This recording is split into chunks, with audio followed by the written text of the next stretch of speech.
या सो hi everyone, मेरा नाम है नमित कपूर और मैं आप सबका स्वागत करता हूँ वन स्टॉप एमसी की एक शानदार और एक कमाल वीडियो में। तो दोस्तों यार, आज मेरे साथ है मेरा जूनियर सिद्धार्थ। सिद्धार्थ केशव महाविद्यालय से ही है, मेरा जूनियर है और इसने निफ्टी 2021 के अंदर ऑल इंडिया रैंक 57 अचीव करी है। तो ये स्टार्टिंग से ही मेरी गाइडेंस में था, साथ में इसने कोचिंग भी ली थी और फाइनली इसके साथ इसने इतनी अच्छी रैंक निकाली है। तो आज सिद्धार्थ आपको पूरी अपनी जर्नी बताएगा कि कैसे उसने रैंक निकाली है। साथ ही साथ मैं आपको बता दूं कि भैया, जूनियर हो तो सिद्धार्थ जैसा हो, वरना ना हो। भैया एकदम सिंसियर जूनियर, इसको जो बोला जाए इसने वो फॉलो करा है। ये हमारे साथ हमारी सोसाइटी में भी था कॉलेज की। फर्स्ट ईयर में हमने इसको इंटरव्यू लेके सिलेक्ट करा था, फिर सेकंड ईयर में एग्जीक्यूटिव मेंबर बना, फिर थर्ड ईयर में हमारी सोसाइटी का प्रेसिडेंट भी था। और बहुत अच्छा, मतलब एकेडमिक्स में भी इसने बहुत अच्छा स्कोर करा है, साथ में टेक में भी है और यहाँ पे भी इतनी अच्छी रैंक अचीव करी है। सिद्धार्थ आज आपको अपना पूरी जर्नी बताएगा कि किस तरह से इसने हर हर फील्ड में इतनी अच्छी अचीवमेंट्स को अचीव करा है। तो स्टार्ट करते हैं सिद्धार्थ भाई एक क्विक इंट्रोडक्शन के साथ। जैसे आप सबने सुना होगा, मेरा नाम सिद्धार्थ शर्मा है। मैं भी केशव महाविद्यालय का एक स्टूडेंट हूँ एंड नमित भाई का ऑब्वियसली जूनियर हूँ, दिल्ली यूनिवर्सिटी से ही। एंड जैसे उन्होंने बताया, ऑब्वियसली मुझे उनसे सारी चीजें पता लगी हैं, धीरे धीरे हमने साथ में ही करा है। एंड एक पॉइंट था कि हम साथ में तैयारी कर रहे थे एंड उसके साथ ही मतलब जब गाइडेंस मिलता है आपको एंड उसमें आप अपना हार्डवर्क डालते हो तो आपको आउटपुट अच्छा ही मिलता है। और ये ऐसा ही मैं कह सकता हूँ मेरे केस में भी हुआ। मैंने भी जैसे जब सब बच्चे कर रहे होते हैं बीटेक की तैयारी करी थी, बट अफसोस उसमें नहीं हो पाया था। तो हमने भी चलो कहा कुछ नहीं, बीएससी कंप्यूटर साइंस कर लेते हैं। सब कह रहे थे कि अच्छा है, यहाँ भी ऐसी अपॉर्चुनिटीज मिल जाती हैं, क्योंकि मेरा थोड़ा सा टेक ऐसी चीज थी जो मुझे शुरू से पसंद थी। तो मैंने कहा क्यों ना इससे रेलिवेंट फील्ड में ही जाए। तो ऐसे फर्स्ट ईयर निकला, कॉलेज स्टडीज चल रही है, अच्छा हो रहा है। फिर सेकेंड ईयर आया, अब सब बातें कर रहे हैं कि भाई आगे क्या करना है। कोई जॉब कह रहा है, कोई एमबीए, कोई एमसीए। तो फिर मैंने ये सोचा, पहले मैं सोच रहा था कि एमबीए कर लेते, क्योंकि भाई टेक तो थोड़ा पता लगी क्या है, अब बाकी फील्ड भी एक्सप्लोर करके देखे। बट जब सेकेंड ईयर में मैं पढ़ रहा था तो मैंने कोडिंग में थोड़ा सा कहते हैं जैसे हम आगे एडवांस कर रहे थे उस चीज में। और मैंने खुद से भी बहुत चीजें आगे पढ़नी शुरू करी, तो मुझे उसमें इतना ज्यादा इंटरेस्ट डेवलप हुआ, तो मैंने सोचा कि नहीं यार, अब इसी फील्ड में आगे जाते हैं। तो फिर मैंने हम टेक सोसाइटी में तो थे ही, बेसिक चीजें तो पता ही थी। तो मैंने अपने सीनियर से, नमित भाई थे, ईशु दी थी एंड काफी सारे और लोग थे, तो मैंने सबसे पूछा कि आप क्या सजेस्ट करते हो, क्या करना चाहिए। तो मुझे फिर पता लगा, नहीं आप निमसेट की पेपर की तैयारी करो, उससे आपको एनआईटी मिल जाएगा। मैंने कहा यार ये तो बहुत अच्छी बात है, जो पहले नहीं हो पाया, नहीं मिल पाया था, वो अब मिल सकता है। एक ऑल्टरनेट पेपर के थ्रू है, एक एमसीए करने जाएंगे, बट हाँ ऑब्वियसली एनआईटी का टैग मिल पाएगा। तो वहां से मेरे को शुरू हुआ, हाँ चलो ये करेंगे। बट मैंने पूछा कि अब कितना टाइम तैयारी करनी चाहिए, कैसे होता है।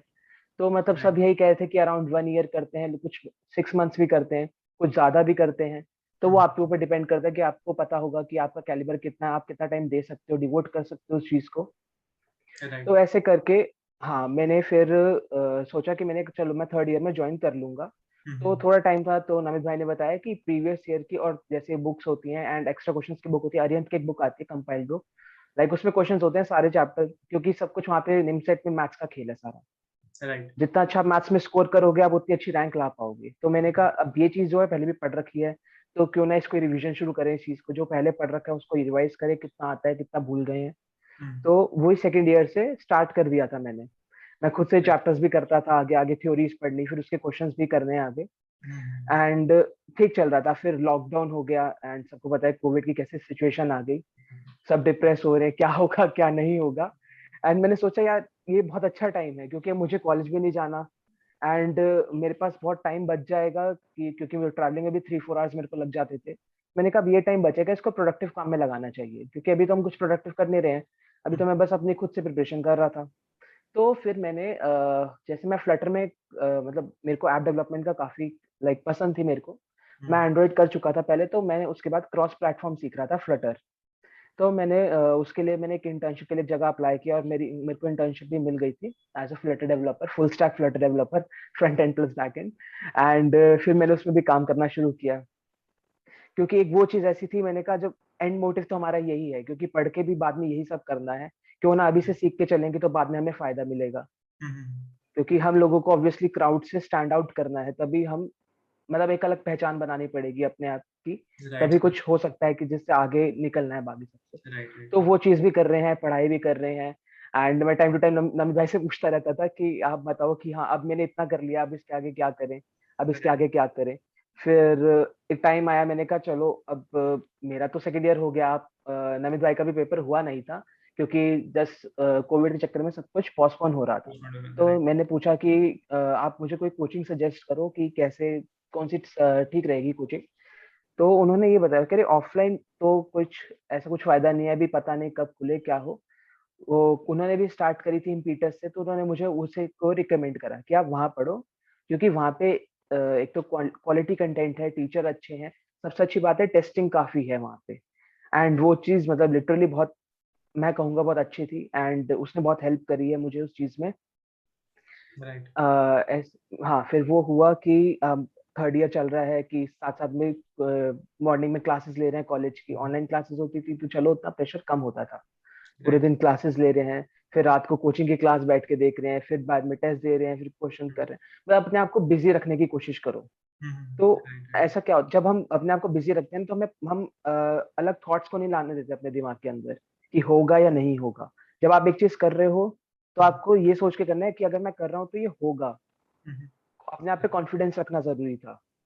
And exactly. मैं बाकी सबको अपने सीनियर्स वगैरह को देख ही रहा था, सब मतलब कितना ज्यादा करते थे, मतलब मेरे को लगता था यार मेरे से और करना चाहिए। अभी लोग मुझसे बहुत आगे, मुझे अलग लीग में जाना है इनके साथ, क्योंकि यही नहीं है कि मुझे अपनी जो मैं चीज अभी कर रहा हूँ, आगे की जितनी भी चीजें हैं उसमें भी अगर आपको करना है तो भी मेहनत करने की आदत होनी चाहिए मुझे। तो वही मैंने सबसे सीखा, जो मतलब मैं कहूँगा एक टर्निंग पॉइंट था। एंड बिल्कुल सही थैंक्स बात नवी भाई बोली फॉर मैंने। दैट। बिल्कुल सही बात बोली। क्या देखो, हमारे को आगे जाके मेहनत करनी है, और अगर तुम्हारा भी एक शिद्दत, एक प्यार है ना कि कंप्यूटर साइंस की फील्ड के साथ, तभी तुम्हें इस फील्ड के अंदर आना। नहीं तो मतलब सिर्फ कुछ लोग होते हैं कि सिर्फ मोटिवेशन होती है कि भाई पैसे अच्छे मिल जाएंगे, कंपनी अच्छी मिल जाएगी, पर भैया वहां पे भी वही बंदा विथस्टैंड कर पाता है भैया जो स्टार्टिंग से ही मेहनत कर पाता है, और एक तरीके से उसकी भैया अप्रोच होती है कि यार मेरे को ये चीज करनी है। और साथ ही साथ सितारे से तुमने बोला कि यार इंटर्नशिप भी करी साथ में साइड, और साथ में तैयारी कर रहा था, क्योंकि मेरे को अभी भी याद है कि जब मैंने फेब 2020 के अंदर अपनी तैयारी शुरू करी थी, तो हम कॉलेज में ही थे, तो सिद्धार्थ मुझसे मिला था, तो पूछ रहा था ये क्या हम्म। पढ़ रहे हो तो ये कैसे कर रहे हो, साइड बाय साइड कैसे कर रहे हो। तो मैंने उसको तब बताया था निमसेट एग्जाम के बारे में, तो इसने भी तब फोकस करा था। फिर जब मेरी भी इंटर्न लगी थी अगस्त के अंदर, तो सिद्धार्थ मुझसे पूछा था कि आपका पेपर है, पोस्टपोन हो रहा है, तो आप साइड बाय साइड इंटर्न कर रहे हो, आपकी इंटर्न कैसी चल रही है। तब मेरे को बताता था कि मैंने बैंगलोर में जो फ्लटर की इंटर्न की अभी बात करी सिद्धार्थ ने, वो कर रहा हूँ। तो यही है कि यार एक ये बेस लेवल का एग्जाम है। मैं फिर से जैसे पहले भी बोलता हूँ, अभी भी बोलूंगा, सिद्धार्थ की भी अगर आप बात सुनोगे तो वो भी रिलेट करेगा कि ये एग्जाम एक बेस लेवल का है। अब जैसे मैंने साथ में इंटर्नशिप करी थी 5 महीने की, अगस्त से लेके दिसंबर तक, और बीच में एग्जाम दिया था, वैसे सेम सिद्धार्थ ने करा वो चीज।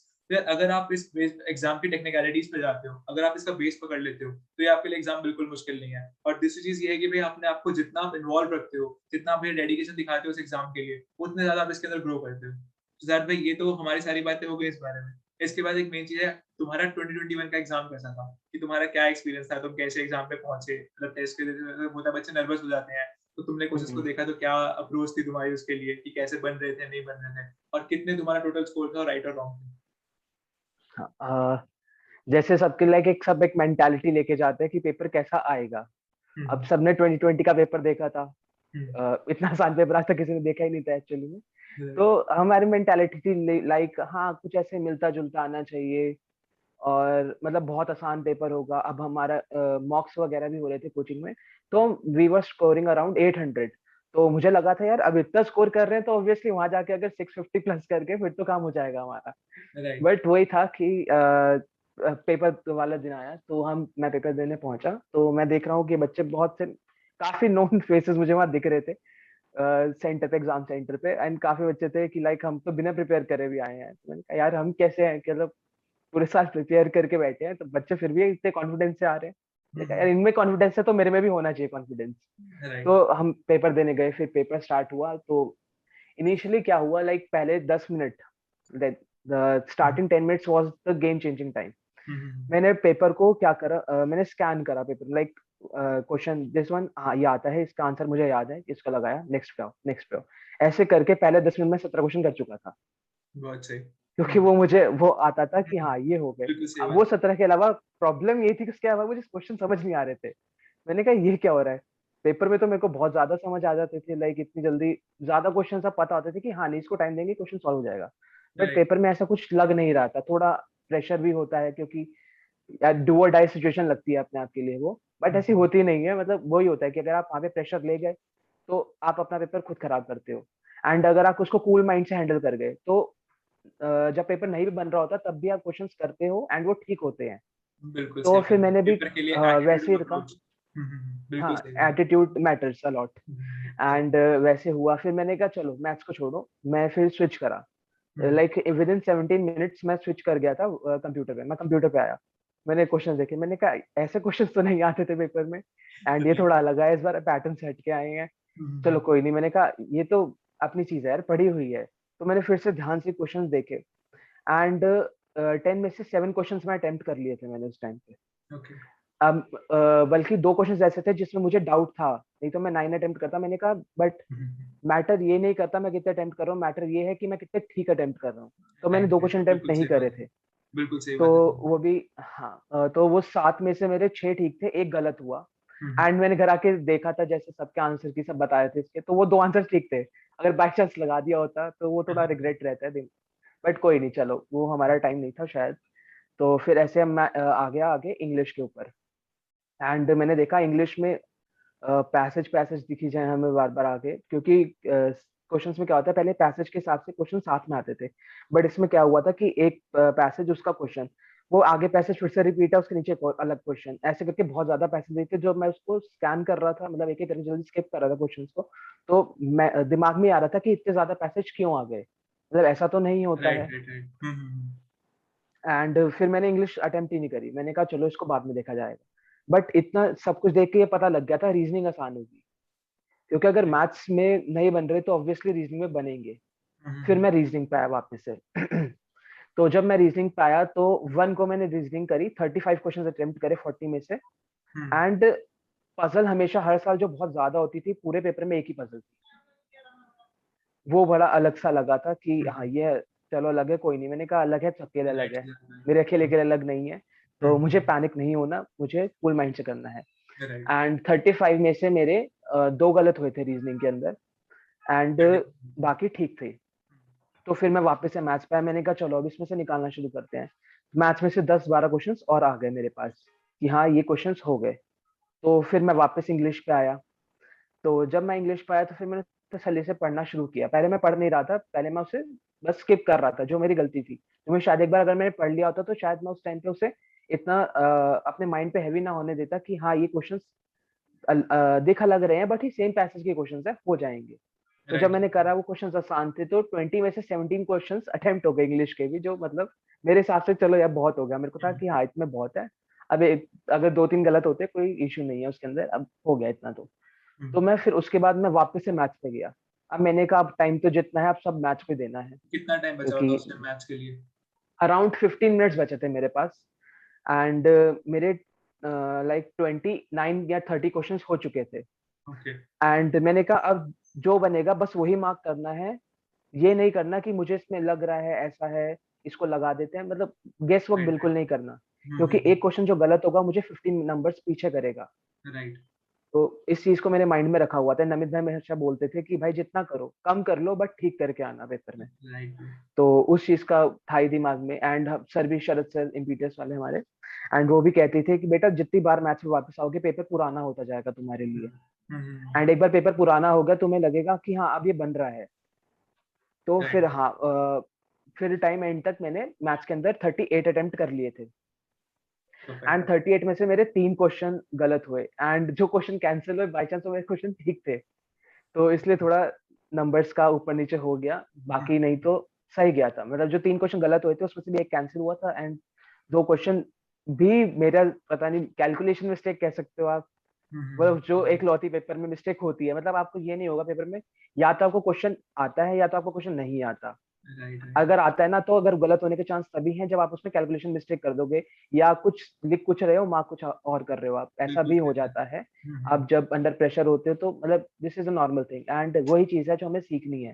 अब बहुत सादा पेपर्स देने का मोटिव यही होता है कि हम उस चीज के लिए पहले से तैयारी करके जाएं, उस पेपर के प्रेशर को हैंडल करना सीख के जाएं, क्योंकि पेपर टफ नहीं होता।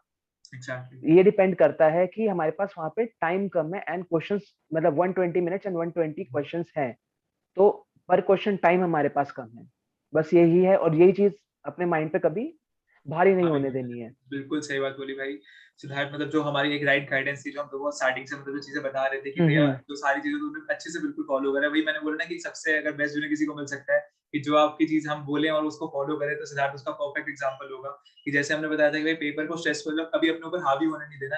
अगर क्वेश्चन नहीं बने थोड़ा सा स्किप करो, थोड़ा सा आगे बढ़ो, आगे के देखो। अगर एक नहीं बनता, दो नहीं बनते, तीन नहीं बनते, तो पांचवा क्वेश्चन ऐसा जरूर होगा जो तुमसे बन ही जाएगा। क्योंकि अगर तुमने मेहनत करी है तो तुमसे ऐसा हो नहीं सकता कि पेपर के क्वेश्चन ना बने। फिर जैसे तुमने स्विच करा और इतने डिटेल में जैसे तुमने बच्चों को बताया, तो मेरे को लगता है बहुत ही ज्यादा बच्चों को हेल्प करेगा कि तुम कैसे एक एक सेक्शन पे गए और कैसे कैसे उसको कितने कितने टाइम में मैनेज करा। क्योंकि यार ये चीजें ना बहुत बच्चों को समझ नहीं आती कि एक टॉपर कैसे अपने पेपर को अटेम्प्ट करना है। तो एक जब टॉपर अपनी खुद की स्ट्रेटेजीज बताता है ना, तो ये बच्चों को बहुत हेल्प करती है।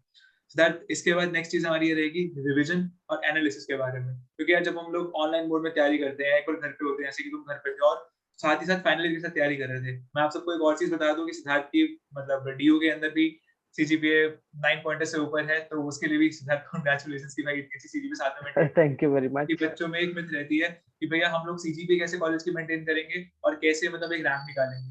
तो इसके ऊपर मैं चाहूंगा कि तुमने रिवीजन कैसे करी और थर्ड ईयर को कैसे मैनेज करा, इस पे थोड़ा मतलब बच्चों को डिटेल में बताओ। इसके लिए सबसे इम्पोर्टेंट बात है कि पहले हमें अपने आप को समझना पड़ेगा कि मुझे किस चीज के लिए कितना टाइम चाहिए। हम्म। कुछ हो सकता है किसी को एक पर्टिकुलर चीज बहुत जल्दी समझ आ जाती है, बट वो फिर भी उसको लेके पूरे दिन बैठा रहे, but that is not a good thing. And एक चीज समझ नहीं आती है तो इसका मतलब ये नहीं कि हमें वो करनी ही नहीं है। राइट। और इसलिए हिसाब से दो अब ये होता था कि लाइक मैंने जब कॉलेज में मैं क्लास अटेंड या तो मैं करता था या तो नहीं करता था। अगर मैं कर रहा हूँ क्लास अटेंड, तो इसका मतलब है पूरा सुनना है जो क्लास में बताया जा रहा है, ताकि मुझे बाद में उस चीज को टाइम ना देना पड़े। क्योंकि राइट। कहीं तो आपको टाइम निकालना पड़ेगा, क्योंकि आपको एक काफी सारी चीजें आपको साथ साइड बाय साइड करनी हो, तो आपको ऑब्वियसली टाइम तो उतना ही है आपके पास। तो उस चीज को बहुत सोच के चलना पड़ता है। एंड वो होता था कि मैं जब हमारे टीचर्स काफी कोऑपरेटिव थे, सबने बहुत मतलब बहुत मेहनत कराई हमें, मतलब सिखा क्लास में सब कुछ बता देते थे कि ऐसे ऐसे ये सब पढ़ना है आपको, ये चीज मतलब वो क्लास में प्रैक्टिस भी करा देते थे क्वेश्चंस की, कि आप ऐसे करना कि आपको पेपर के लिए मतलब अलग से टाइम नहीं निकालना पड़ेगा। क्योंकि टीचर्स को पता था कि बच्चे बहुत सारे हैं, अलग अलग एग्जाम्स की तैयारी कर रहे हैं, तो उनके पास टाइम कम होता है। तो thanks for the teachers as well. And बहुत अच्छा रहा कि मतलब हमारा कॉलेज था बहुत आराम से मैनेज हो रहा था। जैसे फोर्थ सेमेस्टर के केस में हमारा तो एग्जाम ही नहीं हुए थे, एंड असेसमेंट बेसिस पे हमें आगे प्रमोट किया गया था, बट आगे 2 सेमेस्टर एग्जाम दिए थे। एंड ये था कि हाँ मतलब ऐसा नहीं है कि आप एक चीज की तैयारी कर रहे हो बट आप कॉलेज का छोड़ दो, क्योंकि आपको आगे जाके ऑब्वियसली वो चीजें पढ़नी है। एंड वही चीजें जिसके बेसिस पे आपको आगे आप अपनी फील्ड में आगे बढ़ सकते हो। तो राइट। अगर आप अभी नहीं पढ़ोगे आपको बाद में पढ़ना है। एंड ऐसा तो है नहीं कि मतलब सीजीपीए आप बिल्कुल कम रखोगे तो भी आपको लाइक एलिजिबिलिटी क्राइटेरिया भी होता है निमसेट का, एंड उस चीज को मेंटेन करना भी बहुत जरूरी है। And as for the studies मतलब कॉलेज की पढ़ाई इतनी मुश्किल नहीं होती अगर आप उसको टाइम दो और हो ना वो। और बाकी राइट। आता है कि आपको अगर आपको कुछ अचीव करना है तो आपको hard work input is very important for that. And वो हार्डवर्क है हमारा, एंड अगर हम वो कर रहे होंगे तो ऐसा चांस नहीं है कि वो अचीव ना हो। Time right. लगेगा बट होगा। तो राइट। आपको बस लाइक पेशेंस रखना बहुत जरूरी है। एंड अगर हम एक चीज कर रहे हैं तो उसको मतलब जब तक होना तो उसके आपको लग जाना है कि अब जब तक मुझे ये चीज समझ नहीं आएगी तो मैं इसको पढ़ूंगा। एंड और अपने आप को मैनेज करना, प्रायोरिटीज रखना बहुत इंपॉर्टेंट है कि आपको किस लेवल पे पहले आपको क्या करना है। एंड जैसे कि मतलब मैं बाकी सब सीनियर से पूछता ही रहता था टाइम टू टाइम, अच्छा हाँ, वैसा कैसे करना चाहिए, इस सब्जेक्ट में आपने कितना टाइम दिया था, आपको क्या लाइक लगा था कि इस में क्या चीज मुश्किल रहेगी जो मुझे पहले से पढ़ के रखनी चाहिए ताकि मेरा टारगेट टाइम सेव हो। आप ऐसे भी कर सकते हैं, स्टूडेंट जो आगे ऐसे मतलब साथ में अब कर रहे हैं फाइनल ईयर के साथ प्रिपरेशन। एज फॉर मतलब आप पैनिक नहीं करना किसी भी चीज में कि नहीं ये कैसे होगा वो कैसे होगा, हम करेंगे तो सब कुछ होगा। एग्जैक्टली। मेन बात ये हो जाती है। बिल्कुल भाई, यस। ये सारी डेडिकेशन और हार्ड वर्क आपका सिद्धार्थ को उसकी बातों में दिख रहा होगा। क्योंकि सिद्धार्थ मेरे से हमेशा बस भी बात करता था, बोलता था भैया मेरे को सूरत कल चाहिए, तो मैं ऐसे कर रहा हूँ ऐसे कर रहा हूँ। और फिर वही है कि अब जो रैंक आई है उससे भी सीधा सूरत कल फर्स्ट राउंड ऑफ अलॉटमेंट में ही मिला है। तो वही कहते हैं ना कि अगर तुम पूरी चीज को किसी शिद्दत से चाहो, मतलब पूरी कायनात तुम्हें उससे बनाने में लग जाती है। तो वही सिद्धार्थ इसके लिए लाइव एग्जांपल है हमारे पास कि अगर तुम्हारे पास डेडिकेशन और हार्ड वर्क है, तुम्हारे लिए फिर एक्सक्यूजेस नहीं होने चाहिए कि भैया मेरा ये एक्सक्यूज है, मैं इसलिए नहीं कर पाया, इसलिए नहीं कर पाया। क्योंकि अगर तुम्हारे को भाई किसी चीज के लिए डेडिकेशन है, एक मोटिवेशन है, तो तुम्हारे पास 100 एक्सक्यूज होंगे उस चीज को ना करने के, पर एक ही रीजन होगा उस चीज को करने का और तुम उस चीज को कर लोगे। तो ये भाई पूरी चीजें आपको सिद्धार्थ की बातों में दिखती हैं, और ये भैया हाईली मोटिवेटेड एक सेशन हो जाएगा सब बच्चों के लिए। और कांग्रेचुलेशन सिद्धार्थ, बहुत सारा फिर से की सूरत का तुम्हारे को चाहिए था, वही तुम्हारे को अलॉट हुआ है उसके लिए। अब मैं चाहूंगा कि तुम thank you so last much. में बच्चों को थोड़ी सी मतलब टिप्स दो, जो अभी आगे के लिए प्रिपेयर कर रहे हैं। क्योंकि जैसे अब एमसीए 2 ईयर की होने वाली है, और हम बीसीए और बीएससी बैकग्राउंड से हैं, तो हमारे को पता है कि भाई अगर 2 ईयर एमसीए होती है तो थोड़ा सा शेड्यूल हेक्टिक हो जाता है। तो फिर तुम उसके लिए बच्चों को क्या सजेस्ट करना चाहोगे कि कैसे मतलब साइड बाय साइड से तुमने फ्लटर भी कर रखा है, वेब डेवलपमेंट में भी तुम बहुत अच्छे हो और एकेडमिक्स को भी इतने से मैनेज करा है, तुम बच्चों को क्या टिप्स देना चाहोगे कि जो अभी 2022 और 2023 के लिए प्रिपेयर करेंगे कि वो कैसे अपना साइड बाय साइड टेक को एक मैनेज करें, मतलब एक अगर हम बोले टेक्नोलॉजी को मैनेज करें और कैसे अपनी प्रिपरेशन को मैनेज करें? इसके लिए सबसे इम्पोर्टेंट है कि हम पहले एक बार होता है, हमने सेट करा कि नहीं पहले सबसे पहले हम उसको रीच करेंगे। यही नहीं कि हम पहले दिन से यही सोचे कि हम तो 1 रैंक लेके आएंगे, पहले कभी नहीं होता। पहले आप शुरू करते हो कि नहीं कोई नहीं, पहले 100 तक आते हैं। मतलब अब जितने हम अपना कोचिंग के टेस्ट दे रहे होते, लाइक हमारे साथ अराउंड 600 स्टूडेंट्स टेस्ट देते थे, तो मैंने शुरू किया था अराउंड 200 से। तो 200 से जाते जाते लाइक ये नहीं होता कि आप एक दिन में ही रैंक 1 लेके आने लग जाते हो। बहुत सारे बच्चे हैं जो आपसे बहुत पहले से बहुत ज्यादा प्रिपरेशन कर रहे हैं। उन लोगों ने बहुत टाइम डिवोट करा है एंड उन्होंने मेहनत करी है, इसलिए उनका वो रिजल्ट उनको दिख रहा है। हमने वो भी नहीं करी है, बट अब जब हम करेंगे तो ऑब्वियसली हम धीरे धीरे आगे बढ़ते जाएंगे। तो एक टाइम आया जब मैं टॉप 5 में भी चल रहा था, तो वो यही नहीं था कि वो मतलब रात को तैयारी करी सुबह आ गया, ऐसा नहीं होता है। उसके लिए पीछे पूरे 1 साल की मेहनत थी कि 1 साल साथ साथ में सब कुछ करा है, तो उसके बाद आएगा। एंड अगर आप एक चीज कर रहे हो एंड अपने ऊपर बिलीव रख रहे हो कि हाँ होगा, तो वो जरूर होगा। वो रखना बहुत जरूरी है। एक अपना मैं तुम्हें रोकूंगा, मेरे को एक चीज याद आ रही है कि जब सिद्धार्थ ने ऐसे पेपर्स दिए थे, उसकी कुछ 100, 150, कुछ 200 के आसपास रैंक थी, तो मैंने से बोला था कि भाई बहुत सारे ड्रॉपर्स भी होते हैं।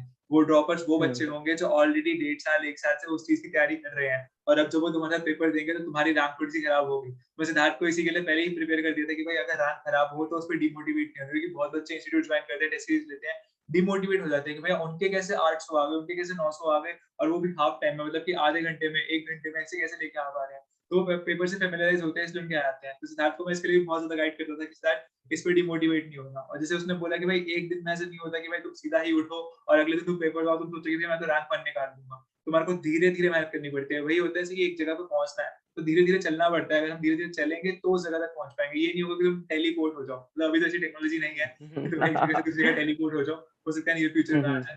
तो सेम चीज यहीं पे है कि भाई डेडिकेशन अगर आपके अंदर है तो आपको धीरे धीरे मेहनत करनी ही पड़ेगी, एक स्टेप रख के आगे बढ़ना ही पड़ेगा। राइट सिद्धार्थ भाई, thank you so much Siddharth भाई इतने अच्छे मोटिवेशन सेशन के लिए। मुझे लगता है बच्चों को बहुत हेल्प मिलेगी इससे। बाकी यार मैं सिद्धार्थ का गिटअप जो अकाउंट है उसको भी प्रोवाइड कर दूंगा आपको। बहुत सारे अच्छे अच्छे प्रोजेक्ट बना रखे हैं सिद्धार्थ ने, तो आप उनको चेक कर सकते हो। और भी अगर आपको एंड्रॉइड में या फ्लटर में कोई भी इंटरेस्ट है तो आप उसके लिए भी सिद्धार्थ से कनेक्ट कर सकते हो। उसने इंटर्नशिप भी करी हुई है और बहुत प्रोफेशनल लेवल पे उसने आगे तक के लेवल्स कंप्लीट कर रखे हैं इसके अंदर, तो आप उसके लिए भी पूरी गाइडेंस सिद्धार्थ की ले सकते हो। Thank you so much Siddharth भाई, all the very best. Thank you very much Namit भाई, thank you. Most people take the easy road and wonder why they don't reach their goals. There's too much traffic on it. But me, I take the growth road. It's empty, it's an uphill battle, but that's how I want it. Most people give up, they say life's too